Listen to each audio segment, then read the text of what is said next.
नमस्कार, ANB news देख रहे हैं आप। मैं हूं मोहित चौधरी और आप सभी का स्वागत है इस बुलेटिन में। देश में कोरोना वायरस महामारी के नए मामलों में अब गिरावट दर्ज की जा रही है। देश में पिछले 24 घंटे में कोरोना के 2,40,842 नए मामले सामने आए हैं। तो वहीं बीते 24 घंटे की हम बात करें तो 3,741 लोगों की जान चली गई और 3,55,102 लोगों ने कोरोना को मात भी दी है। लेकिन इन सब के साथ ही देश में अब तीसरी लहर को लेकर चिंता तेज हो चुकी है, क्योंकि राजस्थान के दौसा में बीते 20 दिनों में 341 बच्चे कोरोना से संक्रमित हो गए हैं। इसके साथ ही देश के अलग अलग राज्यों में म्यूकर माइक्रोसिस यानी कि ब्लैक फंगस का कहर तेजी के साथ बढ़ता जा रहा है। केंद्रीय स्वास्थ्य मंत्रालय की अपील के बाद कई राज्यों ने अब ब्लैक फंगस को महामारी घोषित कर दिया है।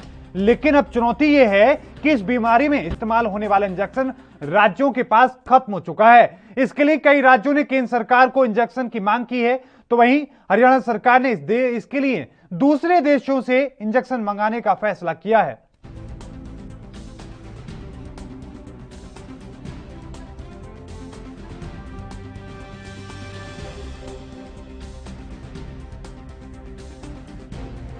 और इस बीच एक बड़ी खबर आ रही है रायपुर से। आपको बता दें कि इस वक्त की सबसे बड़ी खबर आपकी टीवी स्क्रीन पर एएनबी न्यूज आप तक पहुंचा रहा है। आपको बता दें कि रायपुर में घर बैठकर परीक्षा देख सकेंगे 12वीं के छात्र। इस वक्त की बड़ी खबर आपकी टीवी स्क्रीन पर। छत्तीसगढ़ सरकार ने ये जो अपनी निर्देश जारी किए हैं, इस वक्त की बड़ी और महत्वपूर्ण खबर आपकी टीवी स्क्रीन पर। आपको बता दें कि कोरोना काल की वजह से लगातार परीक्षाएं बाधित हो रही थी, लेकिन अब फैसला लिया गया रायपुर में 1 से 5 जून के बीच में ये परीक्षाएं होंगी। उत्तर पुस्तिका 5 दिनों के भीतर केंद्र में जमा करानी होगी। इस वक्त की बड़ी और महत्वपूर्ण खबर आपकी टीवी स्क्रीन पर एएनबी न्यूज आप तक पहुंचा रहा है। आपको बता दें कि कॉलेज की तर्ज पर छात्र पर जो घर पर बैठ के ही 12वीं की बोर्ड की परीक्षा दे सकेंगे, ये अपने आप में एक बड़ा और ऐतिहासिक फैसला है। कोरोना काल में जिस तरीके की चुनौतियां सरकार को करनी पड़ रही हैं, छात्रों पर लगातार असर पड़ रहा है, उसके बीच में ये छत्तीसगढ़ सरकार ने बड़ा फैसला लिया और ये फैसला लिया गया है कि जो छात्र हैं 12वीं के, वो घर बैठकर ही परीक्षा दे सकेंगे। और छत्तीसगढ़ सरकार ने इसको लेकर निर्देश भी जारी कर दिए हैं। ये बड़ी और महत्वपूर्ण खबर आपकी टीवी स्क्रीन पर एएनबी न्यूज आप तक पहुंचा रहा है। आपको बता दें कि 1 से 5 जून 2021 तक आयोजित होंगी परीक्षाएं। उत्तर पुस्तिका 5 दिनों के भीतर केंद्र में जमा करानी होगी। ये बड़ी खबर आपकी टीवी स्क्रीन पर एएनबी न्यूज आप तक पहुंचा रहा है। लेकिन रुख फिर से वही करेंगे, क्योंकि जिस तरीके से ब्लैक फंगस पूरे देश में कहर ढा रहा है, जिस तरीके से बच्चों पर लगातार आंकड़े देखने को मिल रहे हैं, वो चुनौतियां बढ़ रही हैं। लेकिन इसको लेकर सरकार क्या कह रही है, आइए सुनते हैं। हमने एक चैलेंज के रूप में आया है कि हम कैसे ब्लैक फंगस को मैनेज करें। उससे संबंधित एम्फोटेरिसिन बी, जो कि एक एंटी फंगल ड्रग है, जो देश में लिमिटेड सप्लाई में शुरू में अवेलेबल थी, उसको बढ़ाया जा रहा है। जिसके लिए 2 तरीके से एफर्ट किए जा रहे हैं कि कैसे हम सप्लाई को बढ़ाएं और कैसे उसकी अवेलेबिलिटी को और फर्दर बढ़ाने के काम करें। जिसके तहत 5 एडिशनल मैन्युफैक्चरर्स को देश में लाइसेंस दिलवाने का कार्य ministry of pharma, ministry of health coordination से कर रही है। इसके साथ ही जो अभी एग्जिस्टिंग मैन्युफैक्चरर्स हैं, वह भी अपनी कैपेसिटी और अपने प्रोडक्शन कैपेसिटी को बढ़ाने से संबंधित कार्य कर रहे हैं। इसी से संबंधित फंगल इन्फेक्शन, जो कि अगर किसी भी हेल्थ सेटिंग में नोट किया जा रहा है, उसके मैनेजमेंट पर भी उसी स्थाई से, उसी नीति से कार्य हो, जिसके तहत हमने स्टेट्स को गाइडेंस दी है, एडवाइस किया है कि हम इन्फेक्शन प्रिवेंशन कंट्रोल प्रैक्टिसेस पर कार्य करें। जिसके तहत हमने स्टेट से रिक्वेस्ट की है कि हर हॉस्पिटल में हॉस्पिटल इन्फेक्शन कंट्रोल कमेटी बनाई जाए, हर कोविड हॉस्पिटल में भी उस पर कार्य हो। हमने उनसे यह भी रिक्वेस्ट की है कि ट्रांसमिशन बेस्ड प्रिकॉशन, यानी कि चाहे वे ड्रॉपलेट हो, चाहे वे एयरबोन हो, चाहे contact related infection prevention management हो, हेल्थ केयर वर्कर्स और पेशेंट सेफ्टी संबंधित, अगर पहले एक वैक्सीन मिला है क्या दूसरी तरह का वैक्सीन दिया जा सकता है? इसके ऊपर अभी हम ओवरऑल ये कहेंगे कि साइंटिफिकली इट इज पॉसिबल कि एक वैक्सीन मिले और दूसरे प्लेटफॉर्म का मिले, तो इसने एंटीबॉडी बनाई, ये भी उसको आगे बढ़ा सकते, साइंटिफिकली थ्योरेटिकली पॉसिबल। लेकिन इसको प्रैक्टिकल शेप में या पूरी रिकमेंडेशन की शेप में आए, अभी इवॉल्व हो रहा है साइंस। डेफिनेटिव नहीं कहा जा सकता कि आप इस तरह से करिए, लेकिन वो इसलिए नहीं कहा जा सकता क्योंकि एक्सपीरियंस नहीं हुआ। साइंटिफिक प्लॉजिबिलिटी है, लेकिन साइंटिफिक एविडेंस की उस शेप में उतना रोबस्ट या उतना डेफिनेट अभी नहीं हुआ है। only time will tell, and as the recommendations become available in the world, or based on our own experience, shall we say, if some studies of this nature are conducting, or WHO recommendation, साझा करा जाएगा। केंद्रीय स्वास्थ्य मंत्रालय कह रहा है, साथ में उन्होंने ये भी कहा है कि ब्लैक फंगस को लेकर लगातार जो मैपिंग की जा रही है, राज्यों को निर्देश दिए जा चुके हैं, किसी तरह की कोई लापरवाही ना होने पाए, ये कहा जा रहा है। लेकिन साथ में जो इंजेक्शन इसके इस्तेमाल में आता है उसकी कमी की बात, लेकिन साथ में यह भी कहा जा रहा है कि इसके उत्पादन पर और बढ़ाने पर जोर दिया जा रहा है। और इसके साथ ही आपको यह भी बताते चले कि जो एक बात ये कही जा रही थी, अक्सर ये बात कही जाती थी कि 2 अलग अलग कंपनियों की क्या वैक्सीन लगाई जा सकती है, तो उसको लेकर भी उन्होंने अपनी बात कही है। उन्होंने कहा है कि ये जो अभी प्रैक्टिकली इसको लेकर कोई स्थिति देखने को नहीं मिली है, इसलिए इसको लेकर किसी तरह की कोई बात नहीं कही जा सकती। हालांकि अभी उन्होंने कहा है कि इसको लेकर जैसे समय समय के साथ में जिस तरह की स्थिति बनती जाएगी, उसके साथ ही इसको लेकर कदम उठाए जाएंगे और तमाम लोगों को सूचित भी किया जाएगा। लेकिन अब लगातार जिस तरह की स्थिति है, बच्चों पर भी खतरा तेजी के साथ मंडराने लगा है। अब ब्लैक फंगस को लेकर आखिरकार ये ब्लैक फंगस क्या है, इसके लक्षण क्या होते हैं, ये तमाम चीजें आपकी टीवी स्क्रीन पर आपको बता दें कि आखिरकार क्या है म्यूकोरमाइकोसिस या फिर ब्लैक फंगस जिसे कहा जा रहा है। आपको बता दें कि एक फंगल इंफेक्शन है जो रोगों से लड़ने की क्षमता को कम कर देता है। लोगों की आंखों की रोशनी चली जाती है, नाक और जबड़े की हड्डियां निकालनी पड़ जाती हैं, शरीर कमजोर पड़ जाता है, कई जगहों से काला पड़ जाता है। इस तरह की स्थिति देखने के बाद उसी को ब्लैक फंगस कहा जाता है। लेकिन साथ में सवाल यह भी उठता है कि आखिरकार ब्लैक फंगस को पहचाने कैसे, क्या इसके लक्षण है, किस तरीके से इसको पहचाना जा सकता है। तो नाक से अबनॉर्मल ब्लैक डिस्चार्ज या खून आना, नाक का बंद हो जाना, सिर दर्द होना और आंखों में असहनीय दर्द होना, आंखों के आसपास सूजन, डबल विजन यानी कि सब कुछ दो दिखाई देना, आंखों का लाल होना, आंखें बंद करने में दिक्कत होना या फिर खोलने में दिक्कत होना, ये तमाम जो चीजें हैं, ये लक्षण हैं ब्लैक फंगस के। चेहरे का सुन्न पड़ जाना और इसके साथ ही चेहरे पर झुंझुनी होना। लेकिन इस बीच उत्तर प्रदेश का रुख करते हैं मुख्यमंत्री योगी आदित्यनाथ क्या कुछ कह रहे हैं, ये सुनते हैं। समस्या नहीं, पिछले प्रदेश के अंदर जो सब मैक्सिमम वह अप्रैल को आए थे 38,000, और प्रदेश के अंदर हम लोगों ने यहां पर जब ज्यादा थी और रिकवरी कम थी, तब यहां पे सक्रिय केसेस की संख्या थी 3,10,000, यानी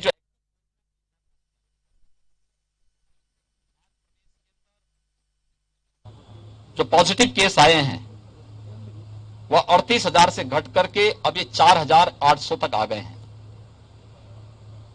और जो प्रदेश के अंदर एक्टिव केस थे 3,10,000 30 अप्रैल को, आज प्रातः 6 बजे तक उनकी जो संख्या है यह घट करके अब 84,000 पे आ गई है। यानी हम लोगों ने पिछले 22 दिनों के अंदर 2,26,000 से अधिक एक्टिव केस को रिकवर करके उन्हें सकुशल घर भेजा है। प्रदेश की रिकवरी इस समय 93% से अधिक है। प्रदेश के अंदर पॉजिटिविटी अभी 2 के आसपास है। लगातार प्रयास किए जा रहे हैं।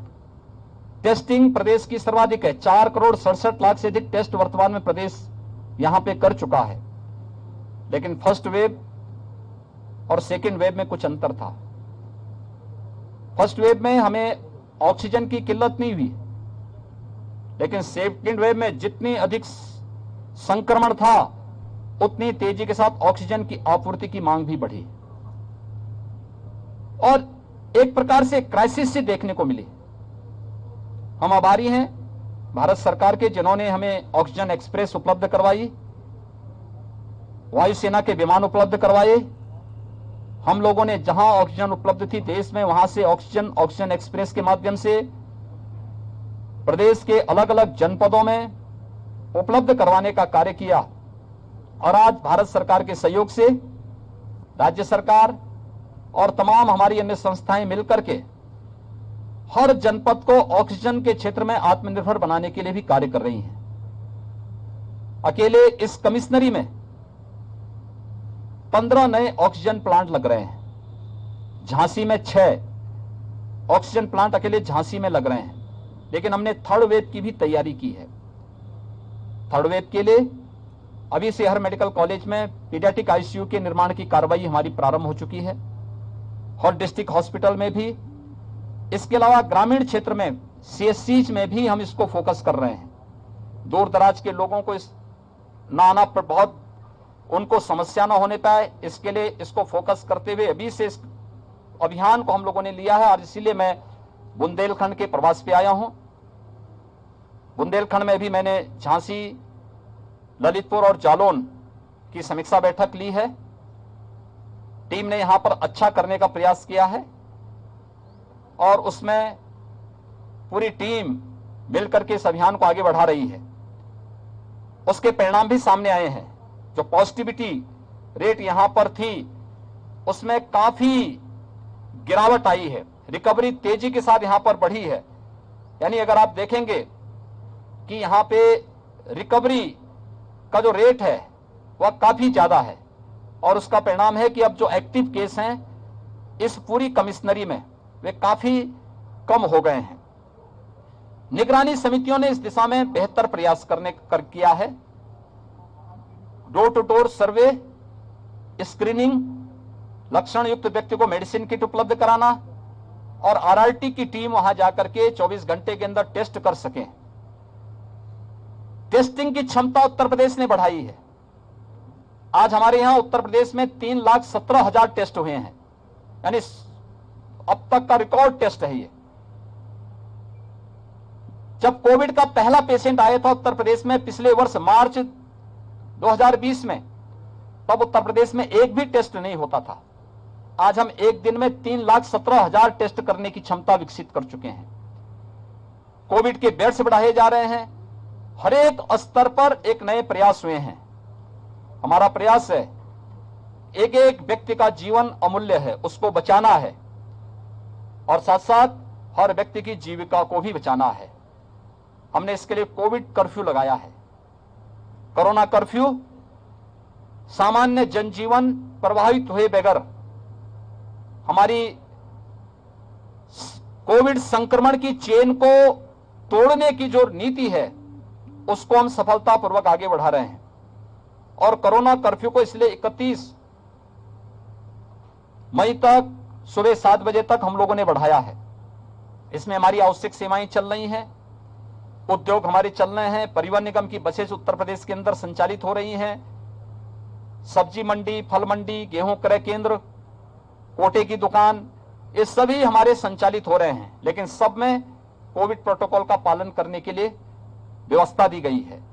हर एक प्रकार से व्यवस्था प्रधानमंत्री जी ने प्रधानमंत्री गरीब कल्याण पैकेज के अंतर्गत मई और जून में हर परिवार को 5 किलो खाद्यान्न पर यूनिट देने की व्यवस्था की। और उत्तर प्रदेश सरकार जून, जुलाई, अगस्त में प्रदेश के अंदर 15 करोड़ लोगों को निःशुल्क खाद्यान्न वितरण करने का कार्य करेगा। 1 जून से हम लोगों ने यह व्यवस्था भी की है कि वैक्सीनेशन का कार्यक्रम भी सफलतापूर्वक आगे बढ़ सके। अब तक हम लोग प्रदेश में 1,62,00,000 लोगों को वैक्सीन दे चुके हैं। 18 से 44 के बीच के जो युवा हैं इनको भी वैक्सीन देने की कार्रवाई युद्ध स्तर पर चल रही है। अब तक हम लोगों ने 18 से 44 के बीच की उम्र के 10 लाख से अधिक लोगों को, युवाओं को वैक्सीन दिया है। अभी तक हमारे कमिश्नरी मुख्यालय और कुल 23 जनपद हमारे वर्तमान में 18 से 23 उम्र के लोगों, 18 से 44 वर्ष की उम्र के लोगों के लिए वैक्सीन की कार्रवाई के साथ जुड़े थे। 1 जून से 75 जनपदों में हम वैक्सीनेशन का कार्यक्रम प्रारंभ करेंगे। मैंने इस संबंध में माननीय जनप्रतिनिधियों से भी उनकी सक्रियता के साथ जो भूमिका अब तक रही है उसी सक्रियता के साथ वैक्सीनेशन के कार्यक्रम को सफल बनाने, जीरो वेस्टेज तक पहुंचाने, हर जनपद में न्यायिक अधिकारियों के लिए और मीडिया के लिए अलग से बूथ बनाने और हर यूथ को इसके लिए प्रेरित करने के लिए स्वयं सभी जनप्रतिनिधियों से आग्रह किया है। और गांव-गांव में भी हम लोग लोगों को प्रेरित कर सकें। कॉमन सर्विस सेंटर के माध्यम से ये वैक्सीनेशन का कार्यक्रम हर ग्राम पंचायत में आगे बढ़ सकें, इस दिशा में भी प्रयास प्रारंभ हो रहे हैं। मुझे विश्वास है कि आप सबके सहयोग से हम सफलतापूर्वक इस सदी की सबसे बड़ी महामारी का मुकाबला करने और उसके अपेक्षित परिणाम लाने में सफल होंगे। आप सबसे ही मेरी अपील है, ये महामारी एक सामान्य फ्लू नहीं है, इस सदी की एक महामारी है। केंद्र और प्रदेश सरकार पूरी ताकत के साथ एक एक व्यक्ति के जीवन को बचाने के लिए पूरी ताकत और पूरा संसाधन लगा रही है, और हमारा प्रयास है कि व्यक्ति के जीवन को भी और उसकी जीविका को भी बचाया जाए। आप सबसे मेरा अपील है कि जन जागरण में आपका बहुत बड़ा योगदान है। एक एक व्यक्ति को जागरूक करने में आपकी बहुत बड़ी भूमिका है। हर व्यक्ति से हम इस बारे में कहें कि जो चीज पहले वेव से ही जिन बातों के लिए अपील की जा रही है कि हाई रिस्क कैटेगरी के लोग घर के बाहर न निकलें, 60 साल से ऊपर के लोग, 10 वर्ष से छोटी उम्र के बच्चे, गर्भवती महिलाएं, कमजोर इम्यूनिटी के लोग, एक या एक से अधिक बीमारियों से ग्रसित कोई भी व्यक्ति है, उन्हें अतिरिक्त सावधानी बरतनी पड़ेगी। घर के अंदर रहें, मास्क धारण करें। शेष अन्य लोग अगर आवश्यक नहीं, कोई महत्वपूर्ण कार्य नहीं, तो घर के बाहर न निकले। आवश्यक है तो मास्क लगा करके ही पब्लिक प्लेस पे आए। अगर हम ये सभी लोग इन चीजों के बारे में लोगों को जागरूक कर सकें, कोरोना प्रोटोकॉल का पालन करने के लिए लोगों को प्रेरित कर सकें, वैक्सीन के साथ सबको जोड़ सकें और वैक्सीनेशन के कार्यक्रम को भी सफलतापूर्वक आगे बढ़ा सकें, तो इस महामारी से सफलतापूर्वक हर गांव, हर कस्बा, हर जनपद, हर राज्य और पूरा देश सफलतापूर्वक निकल करके इस सदी की सबसे बड़ी महामारी को परास्त करने में सफल होगा। और हमें विश्वास है कि हम सभी मिलकर के इस महामारी का सफलतापूर्वक मुकाबला करेंगे। धन्यवाद जी। मुख्यमंत्री योगी आदित्यनाथ को आपने सुना, उन्होंने कहा कि वो किस तरीके से लगातार बढ़ते कोरोना संक्रमण को रोकने के लिए कदम उठा रहे हैं, जिसका असर यह है कि अब प्रदेश में जो आंकड़े 4000 पर सिमट चुके हैं, जो आंकड़े किसी वक्त में वो 30,000 से ऊपर जा रहे थे, लेकिन लगातार जो आंकड़े हैं उन पर काबू पाने के लिए सख्ती की गई। और उसके साथ ही अब असर यह है कि उत्तर प्रदेश में आंकड़े धीरे धीरे कम होते हुए नजर आ रहे हैं, जिसका आलम यह है कि आज आंकड़े 4800 पर पहुंच चुके हैं। इसके साथ ही आपको यह भी बताते चलें कि उत्तर प्रदेश में लगातार जो एक्टिव केस हैं वो भी कम होते नजर आ रहे हैं। झांसी के दौरे पर मुख्यमंत्री योगी आदित्यनाथ आज मौके पर मौजूद हैं। तो रुख फिर से करेंगे ब्लैक फंगस का, आखिरकार किस तरह की स्थिति बनी हुई, किस तरीके से इससे नुकसान पहुंच रहा है। तो आपको बता दें कि ब्लैक फंगस को पहचाने कैसे, नाक से अब नॉर्मल तरीके से खून आना, या फिर आपको बताएं कि डिस्चार्ज होना, नाक का बंद हो जाना, या फिर सिर दर्द होना, आंखों में असहनीय दर्द होना, आंखों के आसपास सूजन, डबल विजन यानी कि सब कुछ डबल यानी कि दो दिखाई देना, आंखों का लाल हो जाना, आंखें बंद करने में दिक्कत होना, या फिर आंखें खोलने में परेशानी महसूस करना, ये तमाम जो लक्षण हैं ये ब्लैक फंगस के हैं। चेहरे का सुन्न पड़ जाना या फिर चेहरे पर झुनझुनी होना, ये भी एक बड़ा जो लक्षण है। किसी चीज को चबाने या खाने में तकलीफ महसूस करना, ये भी एक बड़ी चुनौती है, ये भी एक बड़ा लक्षण है। चेहरे का सूजन, नाक, गाल, आंख के आसपास का एरिया सख्त हो जाना, यह भी एक बड़ी वजह है। दांतों का झड़ना, मुंह के अंदर काला पड़ना और सूजन आना, यह भी लक्षण है। तो ये तमाम लक्षण हैं जिसे आप देखकर पढ़कर महसूस कर सकते हैं कि अगर आपके शरीर में इस तरह की कोई हलचल हो रही है या ऐसा कुछ महसूस कर रहे हैं तो वो आखिरकार क्या है। लेकिन इसके साथ ही किन्हें ब्लैक फंगस का सबसे ज्यादा खतरा है वो भी हम आपको बताएंगे, लेकिन साथ में यह कि आखिरकार ये ब्लैक फंगस क्या है। ये आपके रोगों से लड़ने की क्षमता को खत्म कर देता है, कम कर देता है।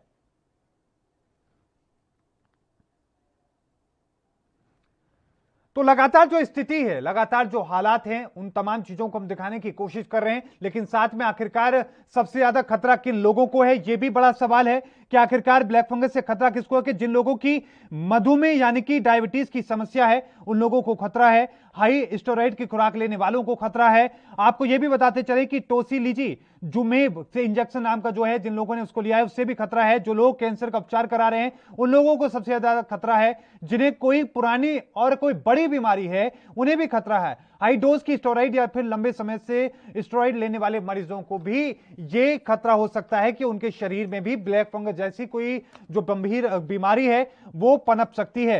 कुछ कोविड केसेस की भी अगर हम बात करें तो आपको यह भी बता दें कि जो कोरोना संक्रमित मिले हैं कुछ लोग, उनके अंदर भी ब्लैक फंगस के मामले देखने को मिले हैं। जो लोग काफी दिनों से वेंटिलेटर पर हैं उन्हें भी इससे बड़ा खतरा है।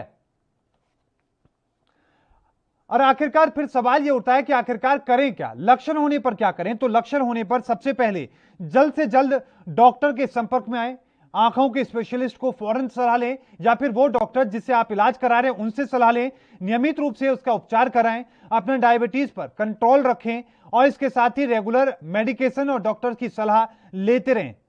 और इसके साथ ही सबसे बड़ी बात यह कि इन लक्षणों को बिल्कुल भी इग्नोर ना करें।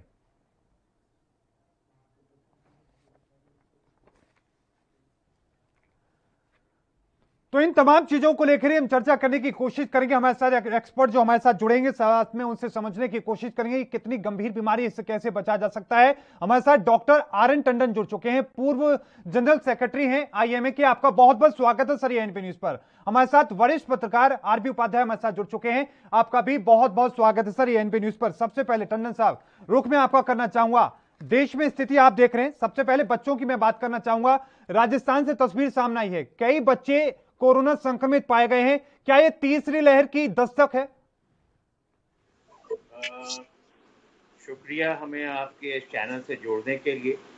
और जहां तक हम बात कर रहे हैं तीसरी लहर की, जो खबर आ रही है, वो सच्चाई ये है कि जिस तरह से पहली लहर और दूसरी लहर आई, पहली लहर में कुछ लोग हुए बुजुर्ग, दूसरी लहर में यंगस्टर्स हुए।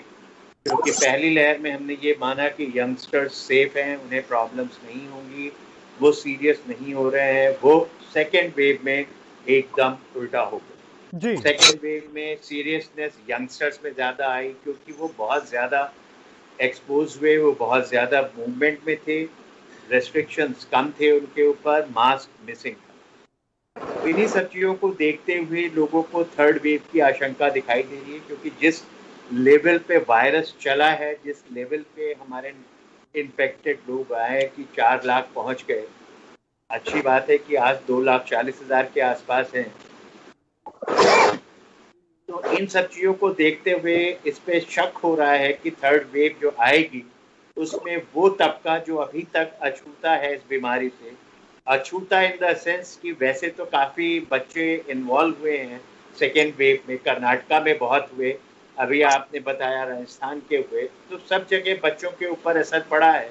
क्योंकि 20 दिन के रिकॉर्ड आए सर, 20 दिन में 341 बच्चे सिर्फ एक जिले में संक्रमित हुए हैं। बिल्कुल, 40,000 से ज्यादा कर्नाटक से रिपोर्टेड है। तो ये नंबर शो कर रहा है कि जो बच्चे अभी तक बचे हुए हैं उनके ऊपर असर आने वाला है। सेकेंड वेव धीरे धीरे खत्म हो रही है, पर थर्ड वेव की आशंका जताई जा चुकी है कि 6 महीने से 8 महीने के बीच में कभी भी थर्ड वेव आ सकती है।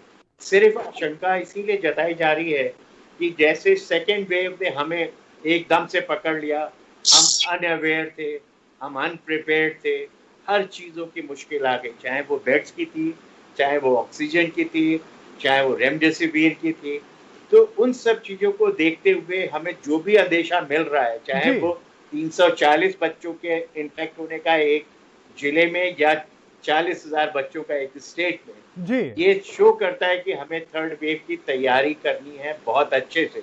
अभी जैसे महाराष्ट्र में, बॉम्बे में वो पीडियाट्रिक आईसीयू डेवलप कर रहे हैं, जैसे योगी जी ने अभी कहा कि उत्तर प्रदेश के मेडिकल कॉलेजेस में वो आईसीयू, पीडियाट्रिक आईसीयू डेवलप कर रहे हैं, सबको हिदायतें दे रहे हैं कि पीडियाट्रिक आईसीयू की केयर बढ़ाएं, इवन पीएससी में भी कुछ बंदोबस्त कर रहे हैं। तो अगर हम इन सब चीज़ों की तैयारी कर रहे हैं, और सबसे बड़ी बात आएगी कि हमें थर्ड वेव को कैसे रोकना है। बिल्कुल, थर्ड वेव को रोकने का सिर्फ एक और एक उपाय है कि हम अपने लोगों को घरों में रखें, सब लोग डबल मास्किंग के साथ घर के बाहर जाएं और घर में मास्क पहन कर रखें, घर के वेंटिलेशन को अच्छा मेंटेन करके रखें, और गवर्नमेंट जितनी मदद हो सकती है वैक्सीनेशन रैंप अप करने में, खास करके 14 से 44 साल वाले, क्योंकि ये वो तबका है जो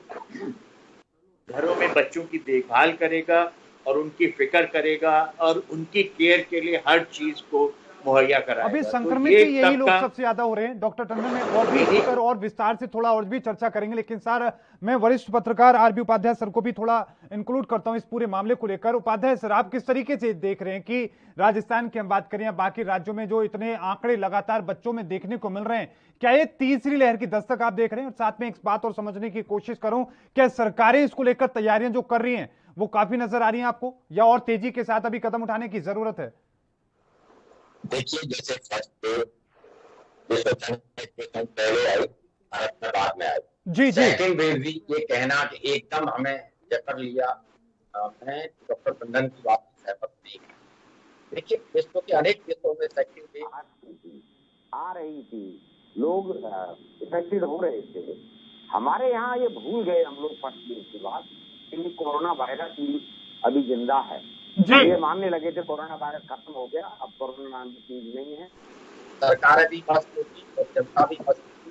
हम सब लोगों ने कोविड प्रोटोकॉल को फॉलो नहीं किया, जबकि सेकंड वेव विश्व के अनेक देशों में आ रही थी। सरकारों को तैयारी करनी थी, जनता को जागरूक होना चाहिए था, लेकिन ऐसा कुछ नहीं हो रहा था। सबकी प्रायोरिटी अलग थी और उसी का परिणाम है जब सेकंड वेव की भयावहता हमारी समझ में आई, तब तक बहुत देर हो चुकी थी और तभी ऑक्सीजन की किल्लत और दवाओं की किल्लत, आप देखेंगे वेंटिलेटर की कमी, और तो और शमशान घाट में भी जगह नहीं। लेकिन एक बड़ी वजह इसके पीछे ये भी थी सर, लोगों ने जमाखोरी कर ली, लोगों में अफवाह ये फैल गई कि आपके मरीज को रेमडेसिविर की जरूरत है ही, आपके मरीज को ऑक्सीजन की जरूरत है ही, अगर आपको कोरोना हो गया तो ये दो चीजें आपको जरूरी है। लोगों को चाहे डॉक्टर आपको बोले या ना बोले, लोग रख रहे थे घर पर, इस वजह से भी कमी पड़ी। बिल्कुल मोहित, आपने सही कहा जी। ह्यूमन टेंडेंसी है, लोगों ने अपने घरों में इकट्ठे कर लिए ऑक्सीजन के सिलेंडर, ऑक्सीजन, दवाएं। तो देखिए, कमी किसकी थी? व्यवस्था का प्रश्न चिन्ह तो लगता है कि भी ऐसा हुआ क्यों? कहीं ना कहीं लोगों को विश्वास नहीं था स्वास्थ्य सुविधाओं पर या स्वास्थ्य के ढांचे पर, और ये किसी से छुपा नहीं है कि हमारा स्वास्थ्य का ढांचा बहुत कमजोर है जी। और उसी का परिणाम है कि जब सेकंड वेव आई तो वो धराशायी नजर आ रहा था, कहीं कोई रेमेडी नजर नहीं आ रही थी। और योगी जी ने भी माना है कि भी हाँ, क्राइसिस हुआ ऑक्सीजन का, वो किसी से छुपा नहीं है। तो देखिए, इन सब चीजों से तभी बचा जा सकता है मोहित, जब सरकार का गाइडलाइन बड़ा क्लियर हो और साइड जो एक रोड मैप है सरकार का वो बड़ा क्लियर। लेकिन क्या अभी क्लियर नजर आ रही है स्थिति? क्या तीसरी लहर से पहले, क्योंकि अब दस्तक, क्योंकि कई जगहों पर आंकड़े ऐसे समझ में आ रहे हैं, कुछ जो एक्सपर्ट्स हैं दुनिया भर के वो कह रहे हैं कि भारत में तीसरी लहर आएगी, तो क्या तैयारियां अभी से जो हो रही हैं वो काफी है या भी और गंभीर होने की जरूरत है सरकारों को? देखिए, और गंभीर होने की जरूरत है और ज्यादा तैयारी की जरूरत है। ये हम संतुष्ट हो जाएं कि भी नहीं, जो हो गया है वही काफी है, मैं समझता हूँ ये ना समझिए। क्योंकि देखिए, सेकंड वेव जिस तेजी के साथ फैला और जिस तरह से हम असहाय नजर आ रहे थे जी, तो मैं ये उम्मीद करता हूँ और जनता भी ये उम्मीद करती है, हमारे जो दर्शक देख रहे हैं वो जी कि थर्ड जो वेव आए उसमें बिल्कुल इस तरह का माहौल ना हो जी, देखने को न मिले। तो उसके लिए बहुत जरूरी है कि हमें और जी बिल्कुल और पूरी तरह से तैयार रहना है। और हमको तो जनता की भी एक ड्यूटी है कि जो प्रोटोकॉल है जिसको हम पूछते हैं, हाथ धोना है, मास्क लगाना है, घर से कपड़े करना है, उसका पालन करें। और हम लोग अगर सब मिलकर इस तीसरी लहर से या इस महामारी से लड़ेंगे तो डेफिनेटली हम जीतेंगे। किसी एक व्यक्ति विशेष की जिम्मेदारी नहीं है, किसी एक सरकार की जिम्मेदारी नहीं है, इस तरह से नहीं है केंद्र राज्य के ऊपर ठीकरा फोड़ेगा और राज्य केंद्र के ऊपर फोड़े, ये ठीक नहीं है। हम सबको मिलकर लड़ना है। मैं आपसे, क्योंकि आपका अनुभव लंबा अनुभव रहा है, आपने तमाम चीजें देखी, आपने देखा है कि इससे पहले भी कई बीमारियों से देश कैसे लड़ा। आज जो हालात ये देश ने कर दिए कि 18 से 44 साल के राज्य देखे, उनसे ऊपर के जो लोग हैं वो सेंटर देखे, ये तो दो व्यवस्थाएं एक ही जगह पर, एक ही जिले में, एक ही गांव में, ये दो व्यवस्थाएं, क्या ये ठीक है? क्या सरकार को तमाम चीजों की, चाहे राज्य के अंदर हो या सेंटर में, या तो राज्य सरकारें लें या फिर केंद्र, कोई एक जिम्मेदारी ले? समीक्षा हो, फर्स्ट वेव के अंदर ये था कि केंद्र देख रहा था सब कुछ, तो आपने देखा होगा कि न तो संक्रमण इतना ज्यादा फैला जी, और इस तरह का अफरा तफरी का माहौल देखने को नहीं मिला था। आज सब अपनी अपनी ढपली और अपना अपना राग, ये जो सरकारों का चलन हो गया है, तो देखिए जनता भी कंफ्यूज होती है, वो कौन सी गाइडलाइन माने, वो किसको फॉलो करे, वो किसको आइकॉन माने। तो वो जो अफरा तफरी का माहौल पैदा होता है इसी वजह से पैदा होता है। मान लीजिए दवा नहीं मिल रही तो वो किसकी जिम्मेदारी है? बिल्कुल। मान लीजिए जमाखोरी होती है वो किसकी जिम्मेदारी है? किसकी जिम्मेदारी? मतलब ब्लैक मार्केट में दवा मिल रही है तो वो किसकी जिम्मेदारी है? जिम्मेदारी तय करनी होगी, रोड मैप बनाना होगा। अगर बिल्कुल और लड़ाई तो ये चीजें बहुत क्लियर मैसेज जनता में जाना चाहिए, और जो भी स्वास्थ्य का ढांचा है उस सबको ये पता रहना चाहिए कि हम ये गाइडलाइन फॉलो करनी है। बिल्कुल बिल्कुल। इन तमाम चीजों को लेकर और थोड़ा विस्तार से समझने की कोशिश करें, खासतौर से ग्रामीण क्षेत्रों में जो स्थिति इस वक्त हो रही है। डॉक्टर टंडन का एक बार फिर से मैं रुख करने की कोशिश करूंगा। डॉक्टर टंडन, ग्रामीण क्षेत्रों के लिहाज से आपको क्या नजर आ रहा है? तीसरी लहर कितनी खतरनाक हो सकती है? और वहां पर जो ग्रामीण क्षेत्र के लोग हैं, वो सरकार जो कदम उठा रही है ठीक है, वो खुद अपने लिए किस तरीके से कदम उठा सकते हैं अपने बच्चों के लिए, या फिर शहर के भी जो लोग हैं वो अपने बच्चों के लिए किस तरीके से कदम उठा सकते हैं, उनकी सुरक्षा कैसे कर सकते हैं?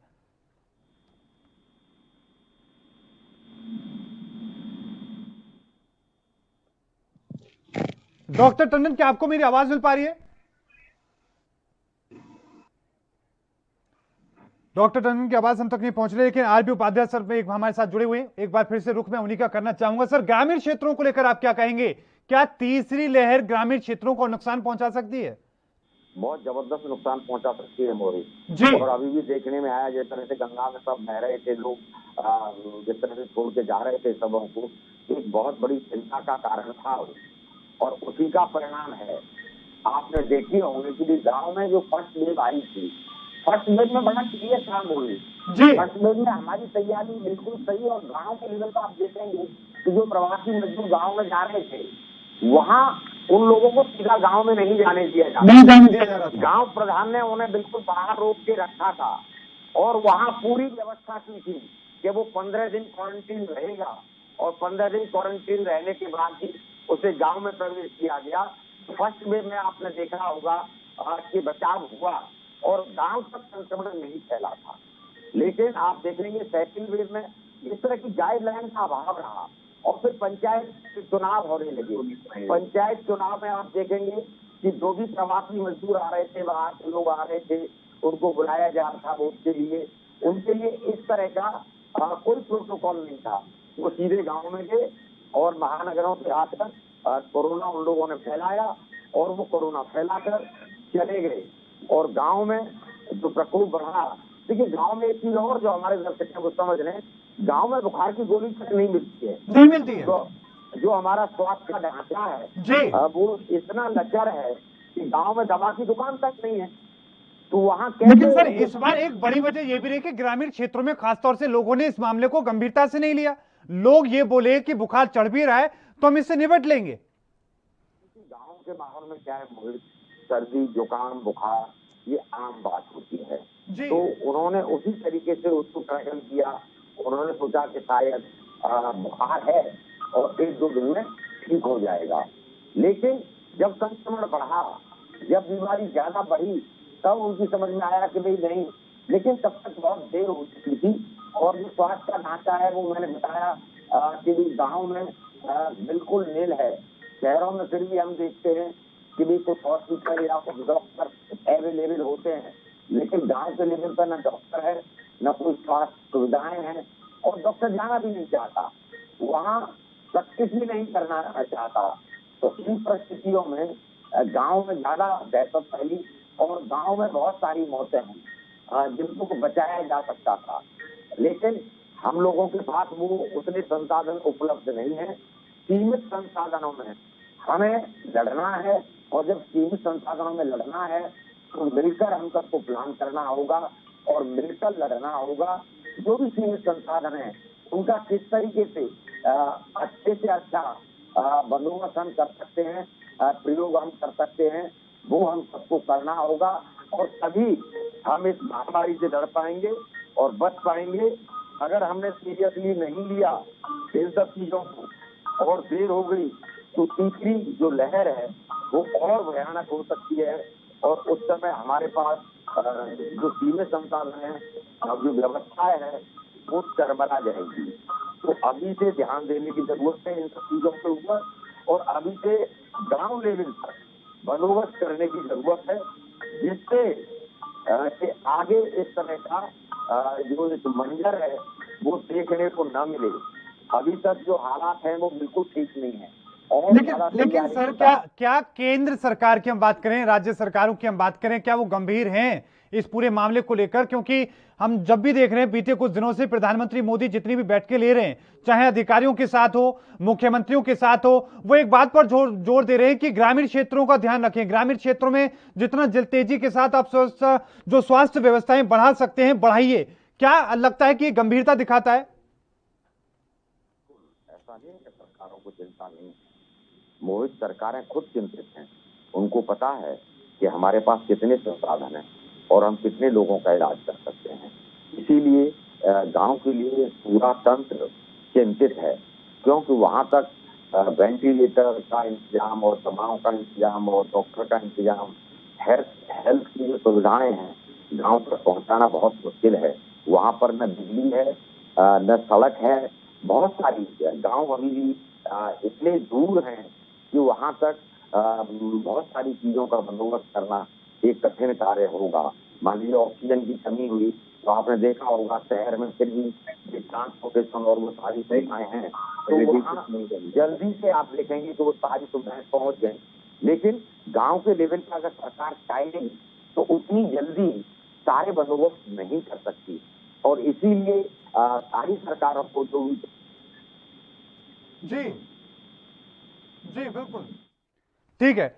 तो इन तमाम चीजों को लेकर और भी हमारे साथ डॉक्टर जुड़ रहे हैं, उन तमाम चीजों से हम उनसे भी समझने की हम कोशिश करेंगे कि आखिरकार बच्चों को लेकर जो स्थिति फिलहाल देखने को मिल रही है, क्या वो तीसरी लहर की दस्तक के साथ में ब्लैक फंगस को लेकर जो सरकार निर्देश दे रही है, स्वास्थ्य मंत्रालय जो कदम उठाने की बात कह रहे हैं, उन तमाम चीजों को लेकर भी समझने की कोशिश करेंगे। Doctor KS. खोखर हमारे साथ जुड़ चुके हैं, पूर्व स्टेट अध्यक्ष हैं आईएमए के हरियाणा के। आपका बहुत बहुत स्वागत है सर एएनबी न्यूज पर। डॉक्टर खोखर, मैं रुख आपका करना चाहूंगा, समझने की कोशिश ये करूंगा कि कई राज्यों में लगातार जो बच्चे हैं वो चपेट में आ रहे हैं कोरोना की, क्या तीसरी लहर की दस्तक इसको माना चाहिए? और साथ में ये भी कि इससे बचाव के लिए आपको क्या तस्वीर नजर आती है? मोहित जी जी डॉक्टर खोखर, ये उपाध्याय जी बोल रहे हैं, इस बार इनको चुप। हाँ जी, ऐसा है मोहित जी, पहले आपका बहुत बहुत धन्यवाद, आपने मुझे आपके टीवी पर समय दिया और बोलने का अवसर दिया। तो मैं पहले आपको कुछ कारण बतला रहा हूँ जिसकी वजह से ये सेकंड वेव जो आई है, इसका मेन कारण था कि समय पर डॉक्टर्स ने और साइंटिस्ट ने जो गवर्नमेंट को वार्निंग दी थी, गवर्नमेंट ने उस पर ध्यान नहीं दिया। बिल्कुल। और सरकार जो है या तो अपने इलेक्शन रैलीज में बिजी रही, या कुंभ के जो है बहुत सारी भीड़ उसमें लगी रही, या गांव के इलेक्शन में बिजी रही। तो पहले कारण तो ये था। दूसरा ये था, कोरोना से बचने का सिर्फ एक ही साधन है, वो है वैक्सीनेशन। तो अभी तक जितना वैक्सीनेशन होना चाहिए था जी, जो टारगेट था हमारा वो भी पूरा नहीं हुआ अभी तक। यानी हमें 3% से ऊपर, हमारी इतनी बड़ी पॉपुलेशन है 130 करोड़, जिसमें से हम 18 बच्चों को इनको करेंगे, ये भी 80-90 करोड़ के लायक के करीब हो जाएंगे। इनका भी जो है हम समय पर वैक्सीनेशन। अच्छा डॉक्टर खोखर, एक बात, क्योंकि हम बच्चों की खासतौर पे हम बात करने की कोशिश कर रहे हैं, बच्चों को लेकर क्या लग रहा है कि स्थिति अब तक, जब तक बुजुर्गों के ऊपर इसका साया था, युवाओं पर था, अब उम्मीद ये की जा रही है कि बच्चों पर इसका कहर हो सकता है तीसरी लहर में, तो ये कितना खतरनाक हो सकता है? पहले जो इजी टारगेट है उसको पकड़ता है। पहले इन्होंने बुजुर्ग आदमी पकड़े और वो पकड़े जिनके पहले कोमोर्बिड कंडीशन थी। उसके बाद अब सेकंड वेव में इन्होंने यूथ को लिया है। अब जो है ना, यूथ और ओल्ड एज ऑलरेडी इन्फेक्टेड हो चुके हैं। सिर्फ बच्चे, छोटे बच्चे जो है ना 2 से 12 साल के, वो बचे हुए हैं। अब की बार अगर थर्ड वेव आएगी तो वो बच्चे टारगेट होंगे उसका। ये एक नेचुरल सिलेक्शन है वायरस का। तो इस पर आप ये नहीं सोचें कि हम बच्चे बच जाएंगे। नो, अब की बात टारगेट ही जो है बच्चों का होगा, ये एक नेचुरल सिलेक्शन है। बिल्कुल, तमाम जो दुनिया भर के जो एक्सपर्ट्स हैं वो यही बात कह रहे हैं कि इस बार बच्चों पर हो सकता है इसका असर, और इसकी तस्वीर देखने को मिल रही है क्योंकि कई राज्यों में बच्चे संक्रमित हो रहे हैं। डॉक्टर टंडन हमारे साथ लगातार जुड़े हुए हैं, एक बार फिर से रुख मैं उन्हीं का करना चाहूंगा। डॉक्टर टंडन, ग्रामीण क्षेत्रों के तर्ज पर मैं समझने की कोशिश करूंगा कि ग्रामीण क्षेत्र के जो लोग हैं, तीसरी लहर कब आती है, सरकार क्या कदम उठाती है, वो देखे जाएंगे, लेकिन लोग किस तरीके से कदम उठा सकते हैं ताकि वो कम से कम अपने स्तर पर अपने बच्चों की मदद कर सकें?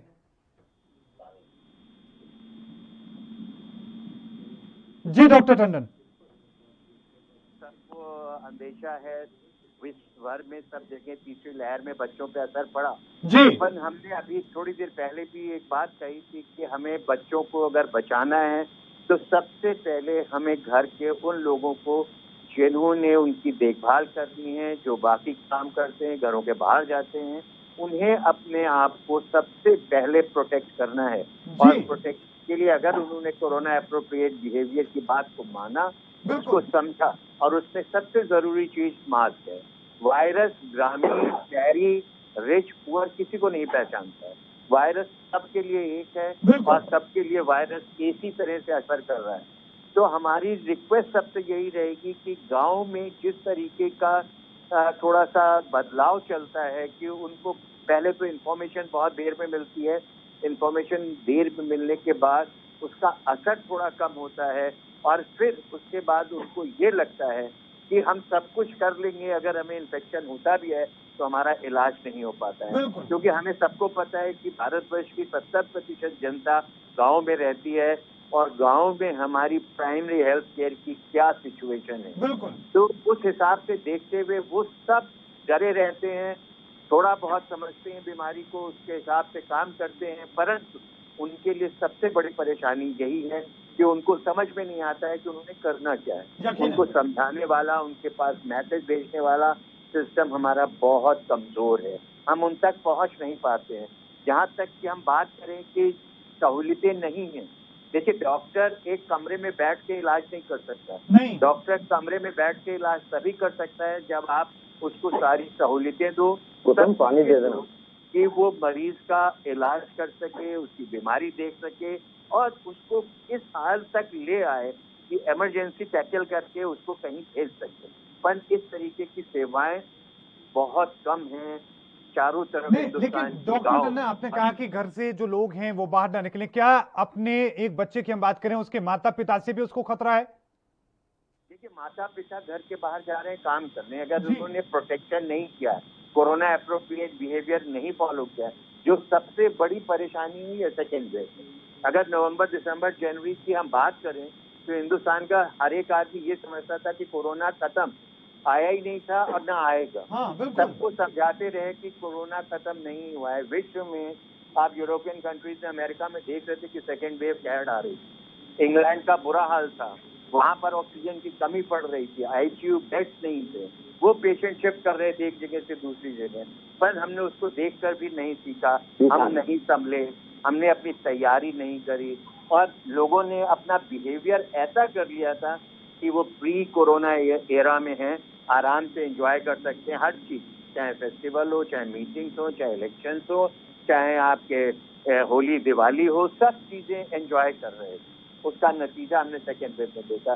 तो अगर हमारे गांव वालों तक हमारी आवाज पहुंचे और वो इस बात को समझे कि आने वाले समय में उनका प्रोटेक्शन सिर्फ और सिर्फ मास्क है, अपने आप को बचा के रखें, साफ मास्क पहने, हर समय ये ध्यान रखें कि उन्हें अपने हाथ पैर साफ रखने हैं और अपने आप को बचा के रखना है। अगर वो अपने आप को बचा के रखेंगे तो डेफिनेटली हमारे बच्चे भी बचे रहेंगे। वेव का अटैक जो भी होगा हम उसको बचा सकते हैं। बिल्कुल, लेकिन डॉक्टर टंडन, ये तो आने वाले वक्त की बात हो गई कि अभी हम अनुमान लगा रहे हैं किस तरह की स्थिति हो सकती है, इस तरह के हालात पैदा हो सकते हैं। लेकिन इस वक्त ब्लैक फंगस का बहुत जो स्थिति हमें देखने को मिल रही है, कई जो राज्य हैं वहां पर जो इससे हालात बिगड़ते नजर आ रहे हैं, लगातार जो आंकड़े इसके बढ़ते नजर आ रहे हैं और इसको म्यूकोरमाइकोसिस के नाम से जाना जाता है, जिसे हम ब्लैक फंगस कह रहे हैं। अगर हम गांव के लोगों की भाषा में अगर बात करने की कोशिश करें, समझाने की कोशिश करें, तो ये आखिरकार ये है क्या चीज?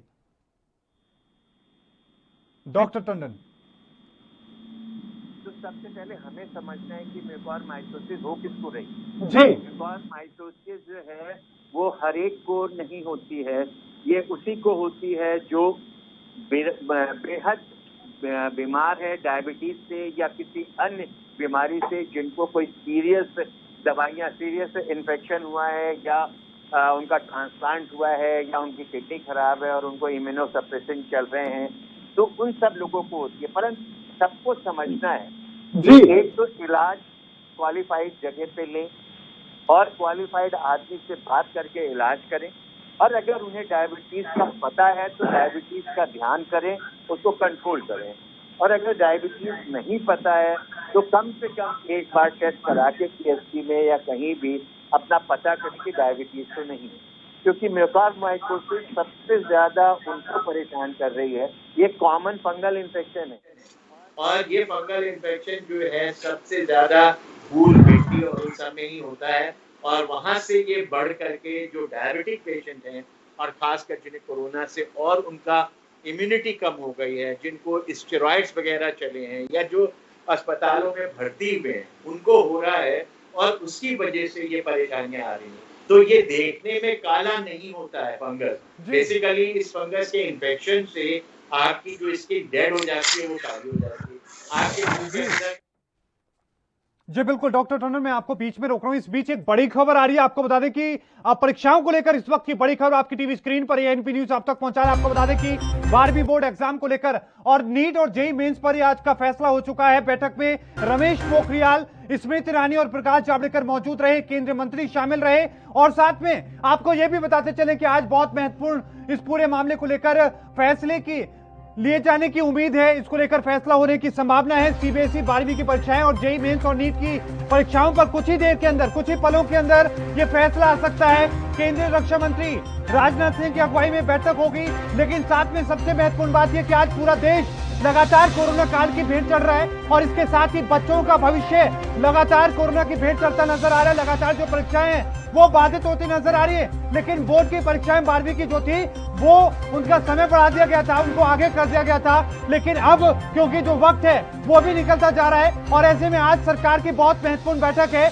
और इसमें आज कोई बड़ा फैसला हो सकता है, और ये साफ हो जाएगा कि आखिरकार बच्चों की 12वीं की परीक्षाओं को लेकर, नीट और जेईई को लेकर आखिरकार सरकार क्या कदम उठाती है। लाखों करोड़ों बच्चों का जो भविष्य है इस पर टिका हुआ है। अगर हम बात करें आपको छत्तीसगढ़ की, तो चंद मिनटों पहले ही छत्तीसगढ़ में भी फैसला हो चुका है। रायपुर से बड़ी खबर आई थी जहां पर उन्होंने फैसला लिया कि 12वीं के जो छात्र हैं वो घर पर बैठकर ही 12वीं की परीक्षाएं यानी कि बोर्ड की परीक्षाएं दे सकते हैं, और 5 दिनों में उन्हें अपनी आंसर शीट जो वो जमा करानी होगी। लेकिन आज केंद्र सरकार भी इस पूरे मामले को लेकर बैठक कर रही है, और कुछ ही देर के बाद में इस पूरे मामले को लेकर जो बड़ा फैसला हो सकता है, ये बड़ी खबर आपकी टीवी स्क्रीन पर एएनपी न्यूज आप तक पहुंचा रहा है। आपको बता दें कि कोरोना काल का कहर लगातार जारी है, लाखों लोगों की जान जा चुकी है, करोड़ों लोग इसके संक्रमण में आ चुके हैं, लेकिन साथ में यह कि करोड़ों परिवारों पर इसका असर देखने को मिला, लेकिन साथ में लोगों के मन में जो डर है वो बहुत तेजी के साथ घर कर चुका है। यही वजह है कि अब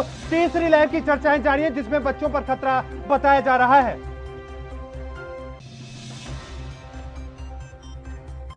तो तमाम तस्वीरें हैं, लेकिन लगातार उनको हम चर्चा करने की कोशिश कर रहे हैं। हमारे साथ लगातार एक्सपर्ट का पैनल बना हुआ है, डॉक्टर टंडन हमारे साथ बने हुए। डॉक्टर टंडन, एक बार फिर से मैं रुख आप ही का करना चाहूंगा, एक बात ये समझने की कोशिश करना चाहूंगा कि ब्लैक फंगस अगर पुराना है और ये पहले से ही हमारे साथ है, तो ये अचानक से इतना गंभीर क्यों नजर आ रहे हैं सरकार, या फिर डॉक्टर से इतने गंभीर क्यों नजर आ रहे हैं, और इतने पेशेंट अचानक से क्यों नजर आ रहे हैं? गंभीरता वही है, गंभीरता की वजह वही है कि जो हमारी परेशानियां हैं, हम आम तौर पे डायबिटीज को बहुत सीरियसली नहीं देखते हैं, क्योंकि डायबिटीज आपको तुरंत कोई सिम्टम्स नहीं देती, कोई परेशानियां नहीं देती, परंतु ये एक ऐसी बीमारी है जो इस समय आपके लिए खतरनाक होती जा रही है। फंगल इन्फेक्शन होता है और वो किस तरह से बढ़ रहा है इस समय, उसकी वजह सिर्फ यही है कि एक अनकंट्रोल्ड डायबिटीज है, या जिनको डायबिटीज प्री डायबिटिक्स है वो बहुत सीरियसली कोरोना से अफेक्ट हुए, वो अस्पताल में भर्ती हुए, उनको स्टेरॉइड्स चले, उन्हें और दवाइयां दी गई, तो स्टेरॉइड्स भी डायबिटीज को प्रेसिपिटेट करती है। तो हमें हर चीज का ध्यान करना पड़ता है कि स्टेरॉइड से डायबिटीज प्रेसिपिटेट हो रही है, लोग घरों पे हैं, उनका इलाज चल रहा है, वो अपनी डायबिटीज को मॉनिटर नहीं करते हैं, और बल्कि जिनको नहीं थी वो भी नहीं देख रहे हैं कि स्टेरॉइड्स खाने के बाद डायबिटीज कहीं हो तो नहीं रही है।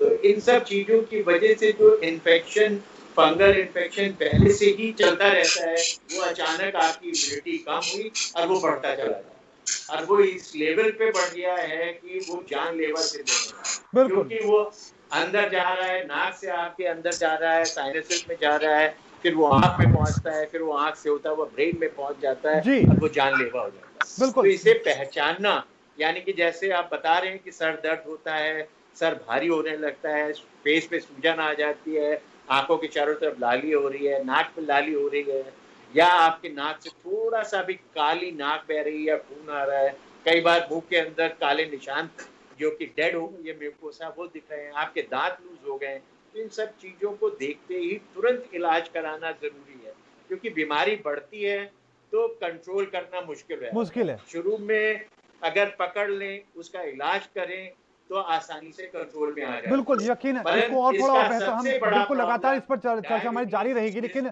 हमारे साथ डॉक्टर के.एस. खोखर भी जुड़े हुए हैं, स्टेट अध्यक्ष रहे, आईएमए के पूर्व अध्यक्ष हैं, उनका मैं रुख करना चाहूंगा। डॉक्टर खोखर, ये कितनी गंभीर बीमारी है ब्लैक फंगस, और आखिरकार इसके जो लक्षण हैं उसको गांव के जो लोग हैं वो किस तरीके से समझ सकते हैं, और उनके अंदर लक्षण वो नजर आए तो बचाव कैसे करें?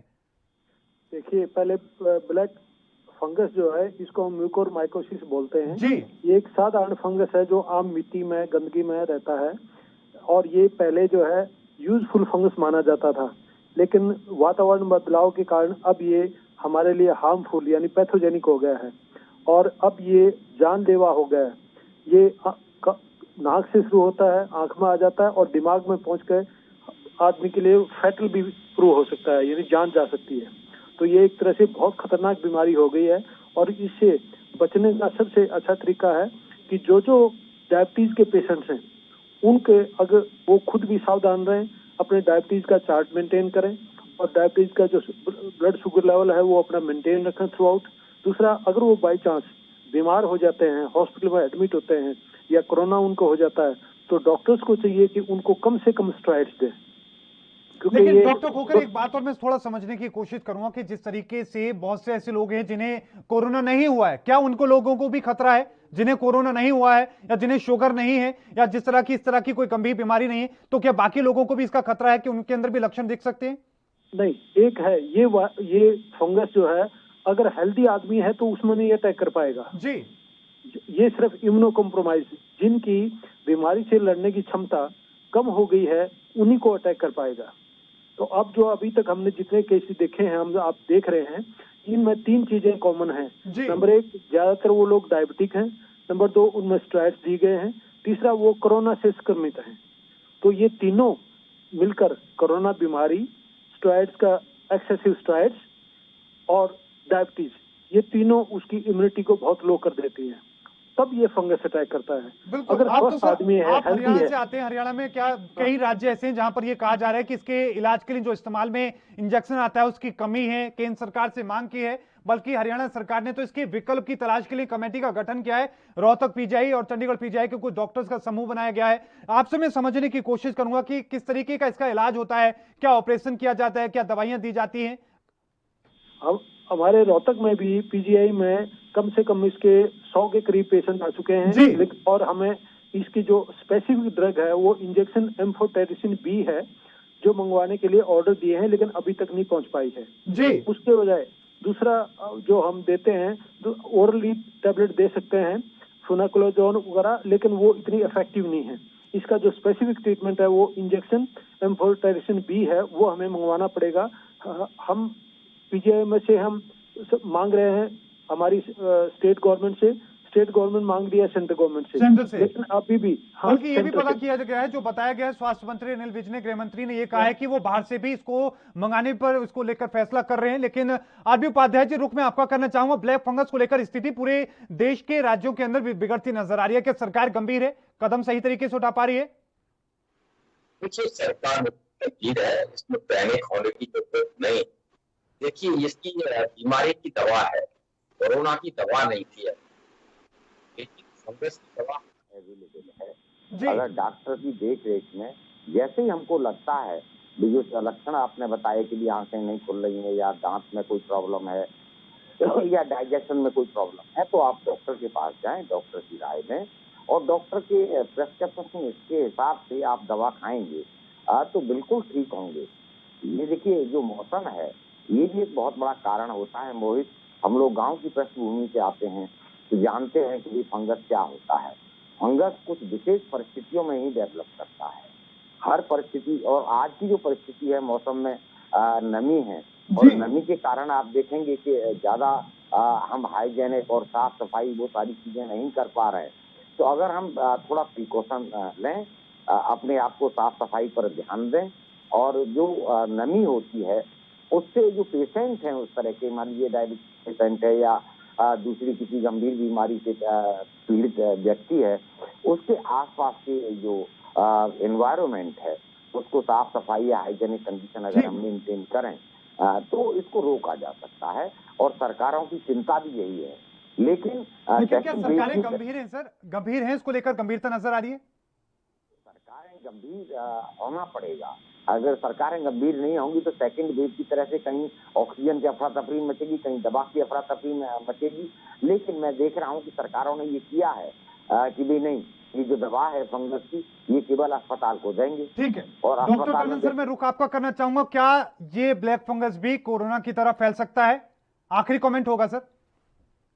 ये कोरोना की तरह आदमी से आदमी को नहीं फैलता है जी, इसकी चिंता बिल्कुल नहीं करें। अगर आप इलाज करा रहे हैं तो दूसरा आदमी इलाज कर रहा है उसको नहीं होगा, किसी मरीज को नहीं होगा। पर जहाँ तक इंजेक्शन एम्फोटेरिसिन की बात है, ये एक बहुत ही स्पेसिफिक एंटी फंगल दवाई है। लाइफोलाइज थोड़ा कॉस्टली होता है और आमतौर पे सीरियस आईसीयू पेशेंट में ही हमेशा इस्तेमाल होता था। तो इसकी मैन्युफैक्चरिंग आपको सर बीच में रोक रहा हूं समय की कमी के चलते, लेकिन आप सभी मेहमानों का बहुत बहुत धन्यवाद जो आपने अपना कीमती वक्त निकाला। तो अनुभवी डॉक्टर हमारे साथ थे, वरिष्ठ पत्रकार थे, उन्होंने बताया कि किस तरह की स्थिति है। हमारी कोशिश ये थी कि खासतौर पर ग्रामीण क्षेत्र के जो लोग हैं जो चिंता व्यक्त कर रहे हैं वो लोग समझें कि आखिरकार ब्लैक फंगस क्या है, तीसरी लहर से पहले बच्चों को लेकर क्या कदम उठाएं। लगातार खबरों के लिए देखते रहिए एनबी न्यूज। मुझे दीजिए इजाजत, धन्यवाद।